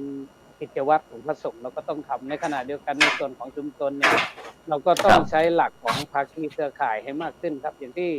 ผมทำมาตลอดก็คือเราจะทำร่วมกับหน่วยงานชื่ออะไรครับก็คือจริงๆทุกวันนี้อยากให้ทุกหน่วยงานเนี่ยเขาเห็นความสำคัญของพระสงฆ์เราแล้วก็สามารถดึงพระสงฆ์เราไปซึ่งในแต่ละอำเภอแต่ละจังหวัดก็จะต้องคัดสรรพระภิกษุที่มีความสามารถแต่ละด้าน ครับ ตอนนี้ก็ไม่ว่าจะเป็นเรื่องของศีลห้า อืม กดต่องานในเรื่องของวัดประชารัฐสร้างสุข ทุกวันนี้แม้แต่การอบรมเด็กครูพระสอนศีลธรรมเนี่ยก็เข้าไปมีบทบาทตามโรงเรียนต่างๆมากขึ้น ครับ ซึ่งคืองานแต่ละด้านของพระสงฆ์เนี่ยมันมากบางครั้ง ครับ ก็เหมือนที่พระอาจารย์หลายๆรูปพูดออกมาว่าถ้าเรารับภาระงานมากๆถ้าให้เขาพึ่งเรามากเกินไปเนี่ยบางทีเราก็คงจะเหนื่อย เหนื่อยมากๆก็คงจะต้องให้มันยังไงก็50-50อะครับ ก็คือ ครับผม ขอให้ทำงานเพราะการทำงานนั้นมันเป็นคุณค่าอยู่แล้ว แต่ว่าในขณะเดียวกันต้องฝากของพี่หลวงลุงว่าดูแลสุขภาพด้วยนะครับ ครับผมครับสาธุครับไปที่หลวงพ่อแดงครับผมหลวงพ่อครับอยากจะเสริมเติมเต็มคุยเรื่องอะไรบ้างครับผมการนิมนต์สักรูปละ3 นาทีก็แล้วกันครับผมครับ ก็คงจะไม่กล่าวอะไรมาก เพราะว่าได้ฟังวิทยากรเก่งๆทุกรูปครับเก่งๆทุกรูปแต่ก็ถือว่าตอนนี้คณะสงฆ์ก็ผ่อนหนักผ่อนเบาทุกจังหวัดก็มีผู้บริหารองค์กร6ผมก็ได้รับแต่งตั้งให้เป็นประธานในโครงการสาธารณสงเคราะห์แต่ความจริงแล้วถ้าเราองค์กรเนี่ยเรามาจับมือกันเนี่ยผมว่างานมันจะไปโลดเหมือนอย่างที่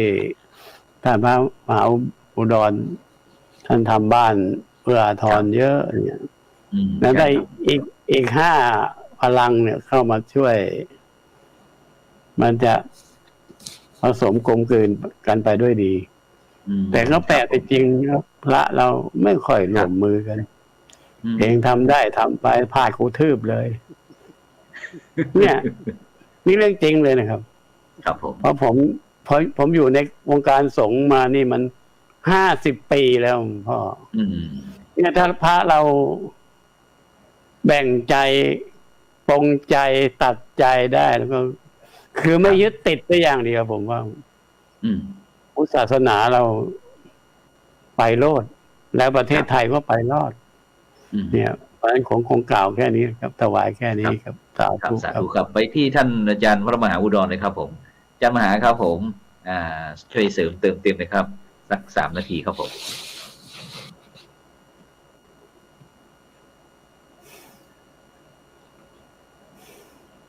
เปิดเสียงนี่เข้าอาจารย์ครับผม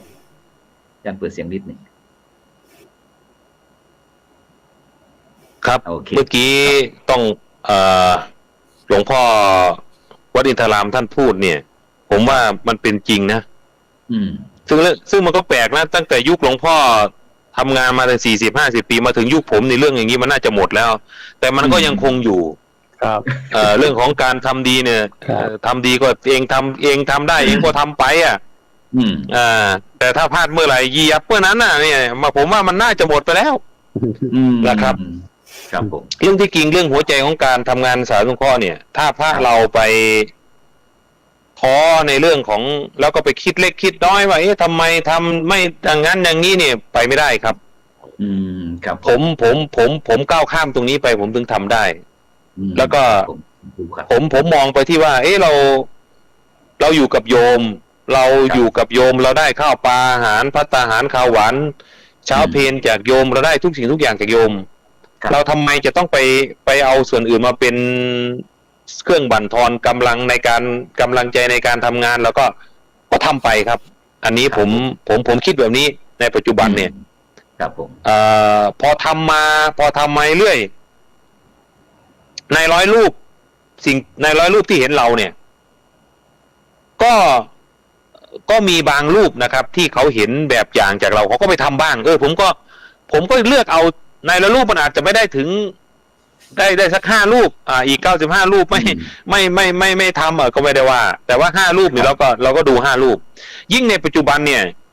มันการทำงานมันยิ่งเผยแผ่มันยิ่งสื่อสารมันยิ่งประชาสัมพันธ์ได้ง่ายโดยการอัพเพจอัพเฟซอัพอะไรต่างๆนี่ช่องทางในการประชาสัมพันธ์เนี่ยมีเยอะแยะมันยิ่งเป็นการให้เราได้เรียนรู้งานจากกันและกันเพิ่มมากขึ้น นะครับเพราะฉะนั้นผมขอกล่าวว่าปัจจุบันเนี่ยโลกมันเปลี่ยนคณะสงฆ์เราก็ต้องหันที่จะกลับมาสร้างนำในสิ่งทั้งที่เป็นรูปธรรมและก็นามธรรมควบคู่กันไป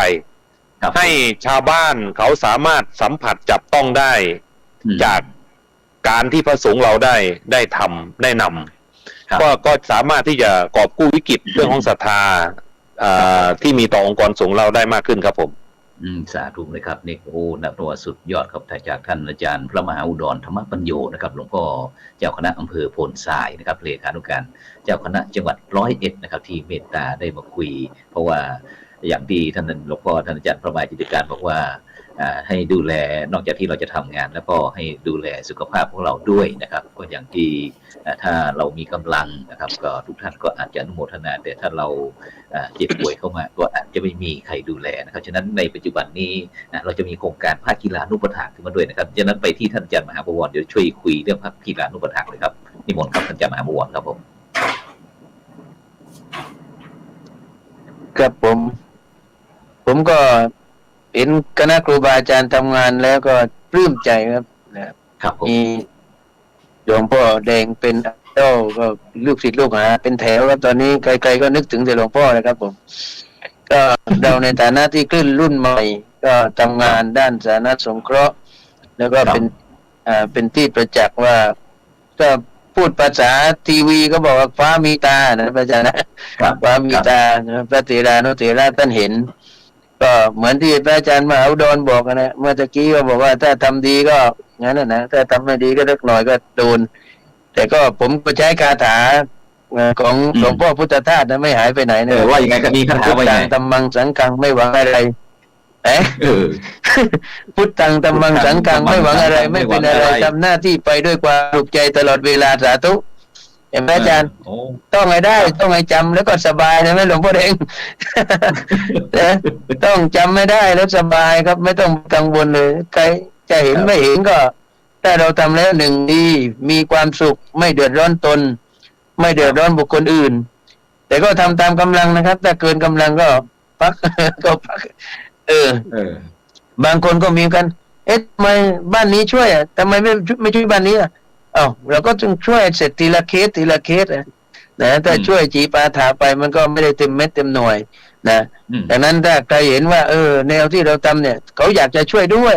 เนี่ยเหมือนที่ว่าโยมก็เห็นว่าอยากจะเห็นสร้างบ้านด้วยเขามาบริจาคอย่างนี้เป็นต้นดังนั้นก็ ให้เราทำว่าทำตามหลังที่เราจะกระทำได้แล้วก็อย่าทำให้ตนและคนใกล้ชิดต้องเป็นทุกข์จากการทำงานและทำงานทุกชนิดแล้วก็ทำงานแบบไม่ทุกข์กับประชาที่สำคัญครับทำแล้วไม่เป็นทุกข์ครับครับฉะนั้นก็อย่างคุณโยมวรสนันท์นะครับนี่ก็บอกว่าอยากจะขอเลขบัญชีนะฉะนั้นเดี๋ยวคุณโยมก็ดูย้อนหลังแล้วก็จะมีรายชื่อบัญชีของคณะครูบาอาจารย์นะที่เราติดต่อมีเบอร์โทรด้วยนะว่าจะร่วมทำบุญกับรูปไหนอะไรต่างๆก็ขอเจริญพรคุณโยมนะครับฉะนั้นวันนี้ก็เวลาหมดเวลาเสียแล้วครับคุยกันแป๊บเดียวหมดเสียแล้วนะครับฉะนั้นก็ในวันนี้นะครับต้องกราบขอบพระคุณครับหลวงพ่อ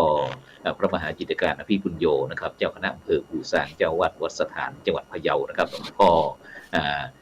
พระครูพิสิทธิ์ประชานาถดรครับหลวงพ่อแดงนันทิโยนะครับเทพเจ้าแห่งลุ่มน้ำแม่กลองครับจากสมุทรสงครามนะครับหลวงพ่อพระมหาบวรปรวัตธรรมโมนะครับจากบุญนารอบนครศรีธรรมราชแล้วก็ท่านอาจารย์พระมหาอุดรธรรมปัญโยนะครับหลวงพ่อเจ้าคณะอำเภอโพนทรายเลขานุการ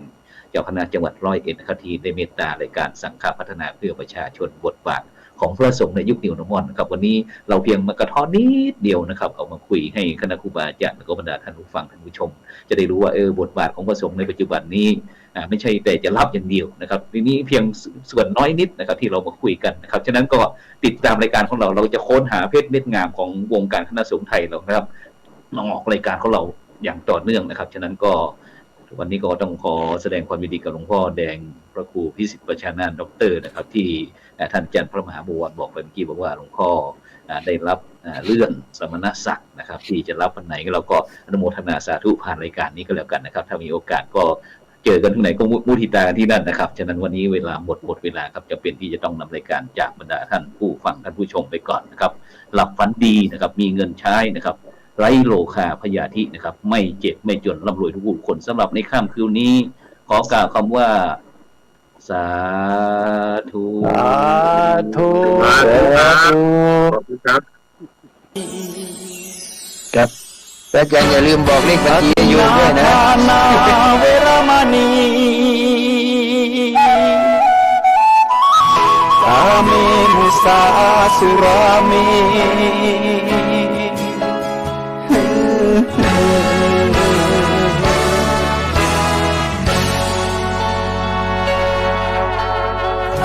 ศีลคือข้อห้ามธรรมคือข้อให้พุทธองค์ตรัสไว้ชี้ทางใจให้ภาคเพียรเบญจศีลเบญจธรรมท่องจำสมัยเราเป็นนักเรียนธรรมะไม่เคยแปรเปลี่ยนแต่เรายังจำได้ไหมมาทวงคำมันหมู่บ้านศีลห้าถือเป็นพันธะชาวพุทธทุกคนทั่วไท